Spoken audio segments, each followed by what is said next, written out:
I cannot believe it. I never had perioral dermatitis issues in my entire life. I'm telling you all, my body is changing. When you turn 40, all kind of thing this up. I guess. I can't believe we're almost finished with October. Today we are going to discuss my October favorites.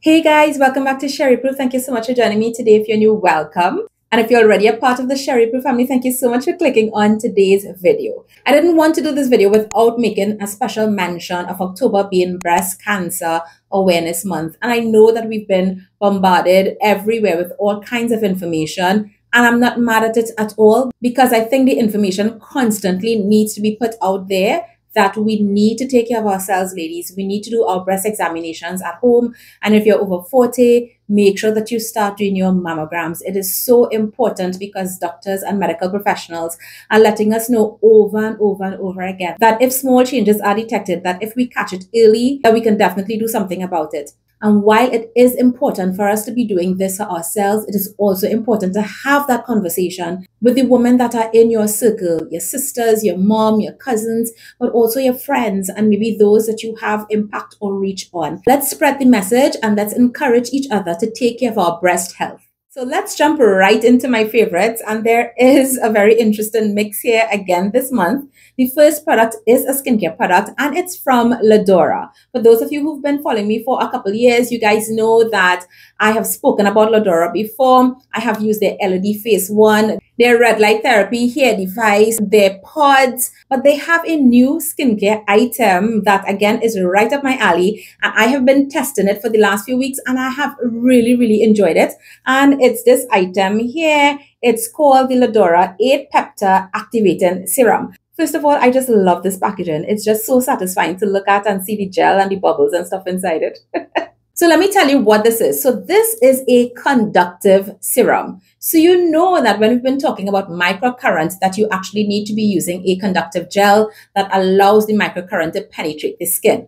This one is a conductive gel, but it is also a peptide-rich and hydrating serum. So you are able to cover several bases with one step. This particular serum can be used with both microcurrent and LED. There is that glycerin base, which is going to be a humectant to help attract moisture to the skin. This has a low molecular hyaluronic acid, so that hydration is able to go a little bit more deeply into the skin. But it also has a special 8 peptide complex to help fight the signs of aging. So this particular one, what I have been doing is I have been using this sometimes both with my microcurrent device as well as with my LED mask. And what I love about this is that while it does have that gel type consistency, which you would see here, when you rub it onto the skin, it really just like melts into the skin. Now, of course, if you're going to use this with microcurrent, you want to leave a nice thick layer so that you have enough glide for your device. And of course, you will be doing it section by section. But the great thing about this is that when it actually blends into the skin and it gets into the skin, it feels so nice. You don't really feel like a kind of residue that might feel uncomfortable that you need to rinse off. Plus, you actually don't want to rinse this off because this has all the peptides, so you may not necessarily need to have another product in your routine that has peptides as well. I really enjoy that, and I love that when I put this on my skin and then I put on my LED mask, by the time the 10 minutes pass and my LED mask is on, my skin feels so refreshed, so rejuvenated, and just ready for everything else. I also notice that my skin just looks a little bit more alive. The next item is this acne treatment sulfur mask from De La Cruz. And I am so glad I discovered it. Now, this is not a new product. I think this has probably been out for forever. I don't know how many years. I just discovered it. And I guess sometimes it's only when you have a problem or you need a particular thing, that's when you're going to find it, right? So this is a sulfur treatment. It is a 10% sulfur treatment. And some of you may know about sulfur being a really good ingredient to have as a treatment for acne, especially like cystic acne and those very painful ones that are deep under the skin. But why I actually use this is because of my seborrheic dermatitis. So let me give you guys a quick update. So as part of the whole health journey, you know, talking with my doctors, checking a lot of things, we discovered that I'm actually deficient in B12. Now, that might actually be related to the chronic H. pylori infection that has probably been going on for years. And my doctor sent my blood to test specifically for B12 after we were discussing some of the symptoms that I was experiencing and how I feel and so on. And the normal range of B12 is actually quite expansive, and I was deficient. And the thing about it is, for you to become deficient in B12, it means that something is definitely going on, because I do have sources of B12, like naturally in my diet and so on. I have just been avoiding B12 supplements because of the whole B vitamin complex thing that occurred with me with my seborrheic dermatitis this year, etc., etc. If you do want to check what happened, I will include that video in the description box down below. So now that we found out that I have this issue, it means that I have to get some source of B12. And again, because of the H. pylori and the stomach issues, getting it through a pill may not necessarily be the best thing for me in terms of the absorption. So I had to get B12 shots. And we've been playing around with the frequency of how often I need to get that and for how long. It's just going to be based on, you know, what's going to happen with my body. And then we will test again to see if I've gotten up my B12 stores, because your B12 stores will last 4 years. So for you to be deficient, anyways, I was nervous about it, and it turns out rightly so, because I have, since starting to get the B12 shots, I have been getting a little bit of flaking in the same area. It's nowhere near how bad the seborrheic dermatitis was. However, this just kind of confirms that there is some kind of issue with my body. When you turn 40, all kind of thing this up. I guess, because clearly, while my body needs it, something is happening, something's probably not working properly, and I'm getting this reaction. However, it's very, very minimal. But of course, I kept doing a lot of research, and I found out that sulfur can help to break up Malassezia biofilms. So if you don't know what a biofilm is, it's kind of like the yeast creating a little covering or protection for it on the skin, which makes it harder for whatever you apply, whether it is your antifungal, etc., to kind of penetrate, right? So there are some things that you can do to try to break up those biofilms so that the actual treatment products or the actual treating ingredients can penetrate and do what they need to do. These yeasts, they're very smart. Anyways, so in my research, when I found out about sulfur, I quickly ran to the pharmacy, because sulfur is something that we would have used growing up, where people have lota, things like that, which by the way is also caused by Malassezia yeast. So I went and I caught 2 different types. I tried it and I couldn't use it at all because it irritated and burnt my skin so terribly. So then I saw this one on Amazon and I saw a lot of positive reviews. So I decided to try it, and I'm so glad, because this works magnificently on my skin. After 3 applications, everything completely cleared up. Plus, the bonus is that I don't even know if any acne was trying to come out there, because this has been treating my skin so well. I have not been getting any breakouts. Knock on wood. On my jawline, close to my period, nothing. Like, this has been really, really good. So I wanted to mention it just in case there's any randomly weird person like me out there, and you're probably looking for something else to add into your routine to see if it could probably help manage your whole seborrheic dermatitis, Malassezia conditions, fungal acne as well, then here you go. Sorry for going on about the sulfur. But I also forgot to mention that the smell, it's sulfur. So it's not going to smell great. However, the thing about it is I've been using this so long now that it really doesn't bother me. Like, I think my whole brain and my nose has just gotten accustomed to it. I also want to say, though, that I don't find it to be as offensive as some other sulfur products that I have used. However, also keep in mind that if you are allergic to sulfur, then please don't use this. Don't try it at all. So also in the 40 is 40 in kind of thing, something else happened that I haven't really spoken about, and that is earlier this year when I actually started to get the seborrheic dermatitis a little bit more under control. And then I was showing you guys pictures in my stories where I was having all this residual hyperpigmentation. I was also having hypopigmentation. But specifically for the hyperpigmentation, which is the areas where I would have gotten darkening, I was showing you guys the progress that my skin was making. But you all would have also been seeing that I was also having some acne spots. And it was primarily in this same area. Now, I am acne prone, and I will usually get hormonal breakouts. Hormonal breakouts will generally occur along the jawline. You may get 1 or 2 on the cheek, but not really in this area here. Now, I did find it was a little strange, but then I told myself, okay, Sherry, you know what? You wasn't on your acne routine for a while because of the seborrheic dermatitis, yada, yada, yada. So all these things are coming out. We need to treat with it and so on. But then I realized, well, wait a minute. Why does this look and why is it operating like perioral dermatitis?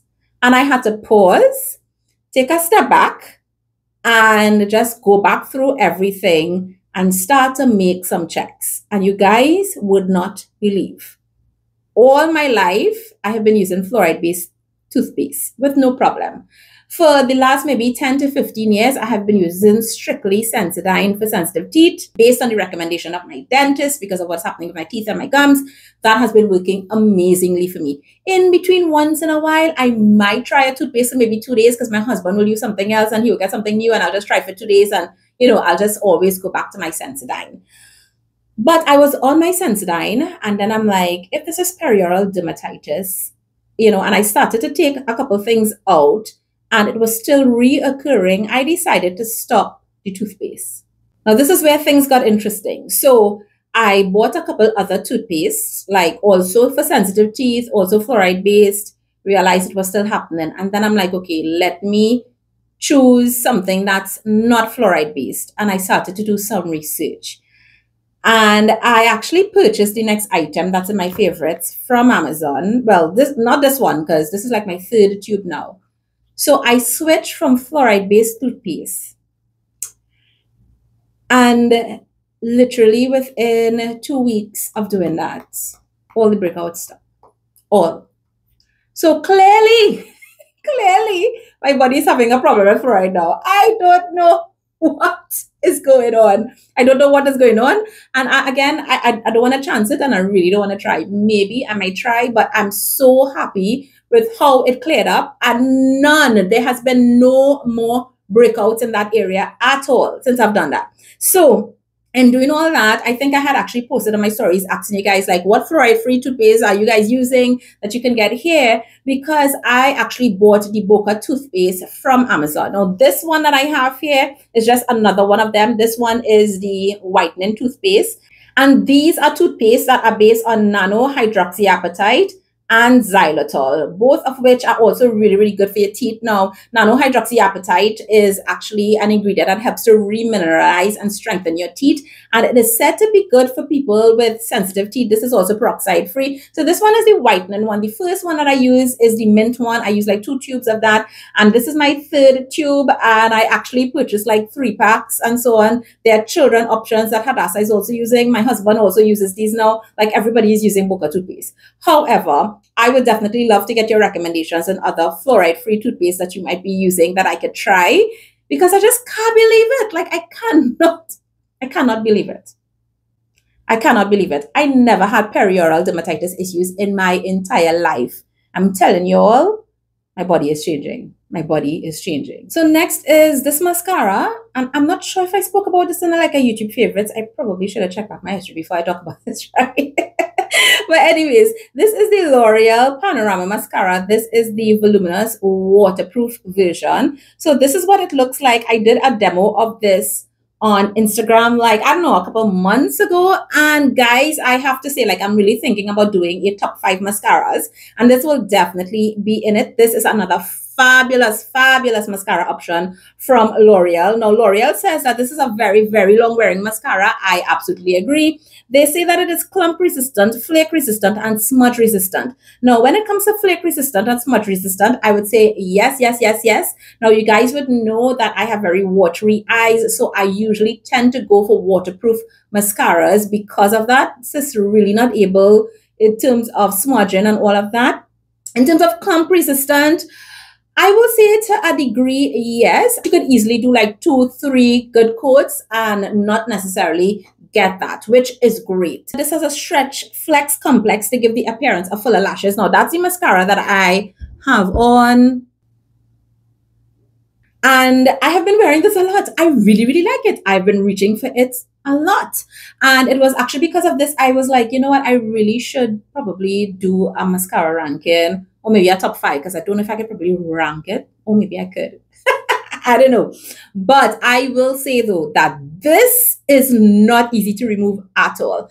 Like, I have brought out some of my best cleansing balms and cleansing oils and some of the micellar waters and things like that. And if you are not careful, you will be rubbing a good bit to get this off. Now, I like that because that means it's going to really stay on my lashes. I've had times when I first used this that I did my double cleanse and I washed my face, everything like spotless, clean. And I really looking like I just put on a coat of mascara because the mascara did not budge. In order to get this off, I always use the Focal Mascara Remover. That works like a charm to get this off. No problem there because I really do love that product. I will put it on, leave it on for 30 seconds, and then start my cleansing routine. It will come off so easily. But if you're looking for a really good, like budge-proof, very, very long wearing drugstore mascara, look no further. I have two more items, and this one was from my Sephora haul from earlier in the year, and this is the CL Filter and Protect SPF 30 powder. So this is what it looks like, and I had gotten the shade 03. Guys, this sat down for a while before I started to use it because when I first opened this, the smell of it, I still hate it. I'm going to tell you right away, I have it in my favorites this month. I hate the smell. However, the good thing is that the smell doesn't like linger for too long. So after I apply it and I have to deal with that for a little bit, I'll get over it. But I'll get over it, and it's for a good reason. So I started to use this not as sunscreen, guys. Because if you have to apply a powder to get your SPF protection, you literally need to apply like a huge thick layer of powder that ain't nobody going to actually wear in real life. And that's actually how they do it in order to test to get the SPF label protection. So just think about this as more of a kind of top up kind of thing, or a powder that probably just going to give you a little extra thing, but definitely not to get anywhere close to what the label is. And in any case, this is just SPF 30. If I'm using an SPF, I like to use something that's SPF 40 and above and make sure that I'm getting really good UVA protection as well. Now, why is this actually my favorite? So you all know that for my more glowy sunscreens that I will just dust over a powder on top. And there are a couple of powders that I do like to use for that. But I started using this one when I'm going to the gym. And it was because of comments that I was getting about my skin that made me kind of track back and look at this. So every single time I use this, I would always get comments like, wow, your skin looks nice. Like, you know, Sherry, something is happening or whatever kind of thing, right? And then when I went and checked this, they actually said that this is a brightening finishing powder that gives a blurring effect. It smooths the skin and it sets makeup with a natural finish. This does not look like powder on the skin at all, except for the fact that it will literally like just take down the shine a little bit. It doesn't look like makeup and it doesn't look like powder. It really just finishes the skin and makes the skin look nice. And it was because of those comments, I actually like, all right. Will I repurchase it though? I don't know, guys. I don't know if the smell is worth that repurchase. However, what I'm happy about is that I'm using this and I think I will actually finish it because I have been loving how it works with my sunscreens. And finally, this is for the people that could actually get this product because this is coffee. This is by Waitrose. In Trinidad, you can get this in Massy stores, but it's actually a UK brand. I don't know how widely available this might be in the US, but I have used Waitrose coffees before and I've showed you guys them before. But this particular one, which is the Italian Espresso, that is a strength 5. So this is my third one. I have been using one of this a month. So this is where I'm at. I have like 2 more mornings there. I love this. I really, really love this. Now, this is for the people that really want a full-bodied, strong, smooth coffee. This has some very dark chocolatey notes. I just find it smooth. I just find it deep. And I just find that this wakes me up in the morning. I have just 1 cup of coffee for the day, and this does it for me. I really, really love it. And I also find that it's very difficult to get like a wide variety and a really great range of good coffees, or maybe I should say coffees that I like here in Trinidad. So when I do find them, yes, I've been using this. You all know I like the Javalia ones as well. Price of Javalia went up a good bit. So this also is not cheaper. I think this is like $120, $125. And if I'm going through one this a month, like my coffee expenses. But the thing is, I love it. And because I love it, I'm sure when hubby sees this and he realizes that it's almost done, he'll probably pass in Massey and pick up another one for me. So we've come to the end of this video. That's what I have to share with you this month. As usual, I'd love to hear any comments down below. What have been your favorites for the month of October? Remember to do your breast exams. Remember to get your mammograms if you're over 40, ladies. Remember to do your well woman checkups with your gynecologist as well. And I will see you guys in another video soon. Take care. Bye.